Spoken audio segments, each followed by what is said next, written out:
പ്രേക്ഷകരെ, നമ്മൾ കഴിഞ്ഞ കുറച്ച് നാളായി ആവർത്തിച്ച് കാണുന്ന ഒരു സീരീസ് ഓഫ് വാർത്തകൾ എന്ന് പറയുന്നത് തരൂർ മോദിയെ പുകഴ്ത്തുന്നു, അത് മാധ്യമങ്ങൾ വാർത്തയാക്കുന്നു. തരൂർ BJP-യിലേക്കോ എന്ന സംശയം ഉന്നയിക്കുന്നു. അപ്പോൾ തരൂർ വിശദീകരണവുമായി വരുന്നു. കുറച്ച് കോൺഗ്രസ് നേതാക്കൾ തരൂരിനെതിരെ വലിയ രീതിയിൽ പ്രതിഷേധിക്കുന്നു. പക്ഷേ ഇതെല്ലാം കോൺഗ്രസ് ഹൈക്കമാൻഡ് അവഗണിച്ച് തള്ളുന്നു. പിന്നെയും ഇതിന്റെ ആവർത്തനം ഉണ്ടാകുന്നു. എന്തായാലും ഇത്തരം ചർച്ചകൾ തരൂർ കൂടുതൽ ആസ്വദിക്കുന്നുണ്ട് എന്ന് തോന്നുന്നു. കാരണം ഏറ്റവും ഒടുവിലത്തെ മോദി പ്രശംസ കഴിഞ്ഞിരിക്കുന്ന ഒരു സമയമായിരുന്നു. കോൺഗ്രസ് ഹൈക്കമാൻഡ് അത് അവഗണിച്ച് തള്ളിയ സമയത്ത് ഇപ്പോൾ വീണ്ടും ഒരു പരോക്ഷമായിട്ടുള്ള ഒളിയം പെയ്തിരിക്കുകയാണ് തരൂർ കോൺഗ്രസ് നേതൃത്വത്തിനെതിരെ. അത് അങ്ങ് അമേരിക്കയിലേക്ക് നോക്കിയാണ്. അമേരിക്കയിൽ നിയുക്ത ന്യൂയോർക്ക് മേയർ മംദാനി ട്രംപുമായി നടത്തിയ കൂടിക്കാഴ്ച ചൂണ്ടിക്കാണിച്ചുകൊണ്ടാണ് ഇവിടെയും ഇങ്ങനെ വേണം എന്ന അർത്ഥത്തിൽ തരൂർ പറയുന്നത്. ഞാൻ അതിനുവേണ്ടിയാണ് ശ്രമിക്കുന്നത് എന്ന് തരൂർ പറയുന്നത്. എന്തായാലും എന്താണ് സംഭവിച്ചതെന്ന് നമുക്ക് വിശദമായി നോക്കിയാൽ, ഈ മംദാനി ട്രംപിന്റെ വലിയ വിമർശകനാണ്. അതേപോലെ തന്നെ ട്രംപിന് കണ്ണെടുത്താൽ കണ്ടുകൂടാത്ത ആളാണ് മംദാനി.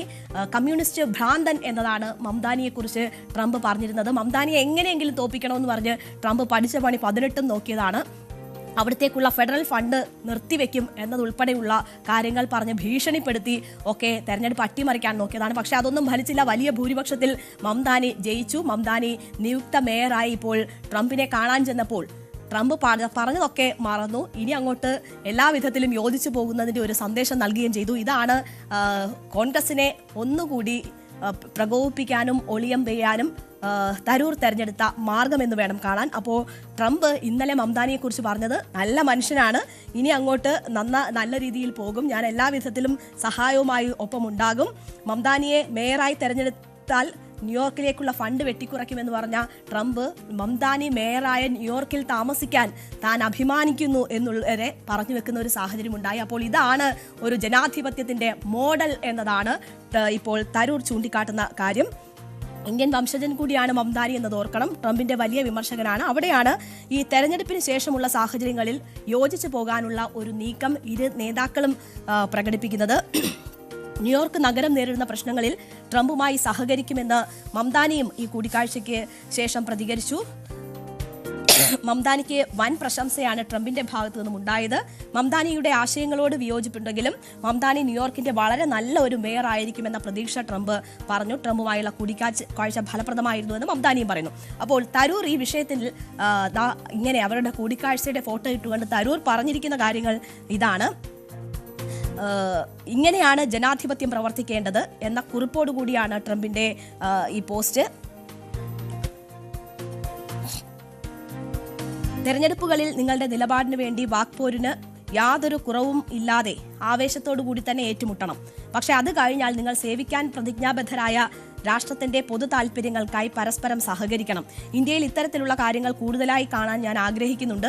അതിനുവേണ്ടി എന്റേതായ പങ്കുവഹിക്കാൻ ഞാൻ ശ്രമിക്കാറുണ്ട് എന്ന് തരൂർ എക്സിൽ കുറിക്കുകയാണ് ചെയ്തിരിക്കുന്നത്. അപ്പോൾ തെരഞ്ഞെടുപ്പ് കഴിഞ്ഞാൽ രാഷ്ട്രീയ എതിരാളികൾ സഹകരിച്ച് മുന്നോട്ട് പോകണമെന്നതാണ് തരൂർ പറയുന്നത്. അതിനാണ് താൻ ശ്രമിക്കുന്നത് എന്നതാണ് തരൂർ പറയുന്നത്. അപ്പോൾ അത് മനസ്സിലാകാത്തവരാണ് അതിനെ എതിർക്കുന്നത് എന്നതാണ് തരൂർ പറഞ്ഞു വെക്കുന്നത് എന്നത് വളരെ വ്യക്തമാണ്. കോൺഗ്രസിനെ വിമർശിച്ച് അടുത്തിടെ കോൺഗ്രസിനെ വലിയ രീതിയിൽ വിമർശിക്കുന്ന മോദിയുടെ ഒരു പ്രസംഗം ട്വീറ്റ് ചെയ്തുകൊണ്ടാണ്, അതിനെ പ്രശംസിച്ചുകൊണ്ടാണ് തരൂർ വീണ്ടും വിവാദങ്ങളിൽ ഇടം നേടിയത്. അതിന്റെ അവസാനത്തെ സാഹചര്യം എന്താണെന്ന് നോക്കിയാൽ, ഇന്ത്യൻ എക്സ്പ്രസ് ഗ്രൂപ്പ് സംഘടിപ്പിച്ച രാംനാഥ് ഗോയങ്ക പ്രഭാഷണ പരമ്പരയിൽ പ്രധാനമന്ത്രി നരേന്ദ്രമോദി നടത്തിയ പ്രസംഗത്തെ പ്രശംസിച്ചുകൊണ്ടാണ് ശശി തരൂർ രംഗത്ത് വന്നത്. സാമ്പത്തിക വീക്ഷണമുള്ളതും രാജ്യത്തിന്റെ പുരോഗതിക്ക് വേണ്ടി വിശ്രമമില്ലാതെ പ്രവർത്തിക്കാൻ ആഹ്വാനം നടത്തുന്നതുമായിരുന്നു മോദിയുടെ പ്രസംഗം എന്നതാണ് തരൂർ ഇതിൽ വ്യക്തമാക്കിയിരുന്ന കാര്യം. പക്ഷേ യഥാർത്ഥത്തിൽ അദ്ദേഹം അത് പറയുമ്പോൾ തന്നെ കോൺഗ്രസിനെയും മുസ്ലിം ലീഗിനെയും ഒക്കെ വലിയ രീതിയിൽ വിമർശിക്കുന്ന പ്രസംഗമാണ് പ്രധാനമന്ത്രി അവിടെ നടത്തിയത്. അവരെ മാവോയിസ്റ്റുകളാക്കിയും അർബൻ നക്സലുകളാക്കിയും ഒക്കെ ചിത്രീകരിക്കുന്ന ഒരു പ്രസംഗമാണ് പ്രധാനമന്ത്രി നരേന്ദ്രമോദി നടത്തിയത്. മാത്രവുമല്ല, അടിമത്ത മനോഭാവത്തിൽ നിന്ന് രാഷ്ട്രം ഇതുവരെ വിമുക്തമായിട്ടില്ല എന്ന കാര്യം സൂചിപ്പിക്കുകയും ഇനി 10 വർഷം അതിനുവേണ്ടി ശ്രമിക്കും എന്ന കാര്യം പറയുകയും ചെയ്തു. കാരണം മെക്കാളെയൊക്കെ ഉണ്ടാക്കിയ അടിമത്ത ബോധത്തിൽ നിന്ന് രാജ്യം ഇതുവരെ മുക്തമായിട്ടില്ല എന്നതാണ് പ്രധാനമന്ത്രി സൂചിപ്പിച്ചത്. സ്വാതന്ത്ര്യത്തിന് ശേഷവും പിന്നീട് വന്ന പ്രധാനമന്ത്രിമാർക്കും ആർക്കും ഒന്നും ചെയ്യാൻ പറ്റിയിട്ടില്ല എന്ന കാര്യം സൂചിപ്പിച്ചുകൊണ്ട് കോൺഗ്രസ് അക്കാര്യത്തിൽ ഒരു പരാജയമാണ് എന്നതാണ് യഥാർത്ഥത്തിൽ പ്രധാനമന്ത്രി അവിടെ പറയുന്നത്. ഇനിയുള്ള 10 വർഷം കൊണ്ട് ആ മനോഭാവം തുടച്ചു നീക്കണം എന്നത് പ്രധാനമന്ത്രി പറയുന്നു. തരൂർ വേദിയിലിരിക്കുമ്പോഴാണ് പറയുന്നത്. അപ്പോൾ അതിനെ അന്ന് അവിടെ കൈയടിച്ച് പ്രോത്സാഹിപ്പിക്കുന്നു തരൂർ. അതിനുശേഷം അതിനെ പുകഴ്ത്തിക്കൊണ്ട് പോസ്റ്റ് ഇടുന്നു. ആ രീതി എന്ന് പറയുന്നത് അമേരിക്കയിലെ രീതിയാണ്, അതാണ് യഥാർത്ഥത്തിൽ വേണ്ടതെന്നാണ് തരൂർ ഇപ്പോൾ സൂചിപ്പിക്കുന്നത്. തരൂർ തന്നെ നേരത്തെ അതിൽ പ്രശംസയൊന്നും ഉണ്ടായിരുന്നില്ല. ഞാൻ പ്രശംസിക്കുക മാത്രമല്ല ചെയ്തത്, ഗോയങ്ക എങ്ങനെയാണ് ഇംഗ്ലീഷിനെ ഉപയോഗപ്പെടുത്തിയത്, ആ രീതിയിൽ ഉപയോഗപ്പെടുത്താൻ മറ്റുള്ളവർ ശ്രമിക്കണം എന്ന ഒരു കുറ്റപ്പെടുത്തൽ അല്ലെങ്കിൽ അങ്ങനെ ഒരു വിരൽ ചൂണ്ടൽ കൂടി അതിലുണ്ടായിരുന്നു. അതൊന്നും മാധ്യമങ്ങൾ കണ്ടില്ല. എല്ലാം വിമർശന വിധേയമാക്കുകയാണ്, താൻ പ്രശംസിക്കുകയായിരുന്നില്ല എന്നൊക്കെയാണ് തരൂർ ഇതുമായി ബന്ധപ്പെട്ട് വിശദീകരണം നൽകിയത്. പക്ഷേ നമുക്കറിയാം, പല കോൺഗ്രസ് നേതാക്കളും ഇതിനെതിരെ ശക്തമായ ഭാഷയിൽ പ്രതികരിക്കുകയും രംഗത്ത് വരികയും ഒക്കെ ചെയ്തിരുന്നു.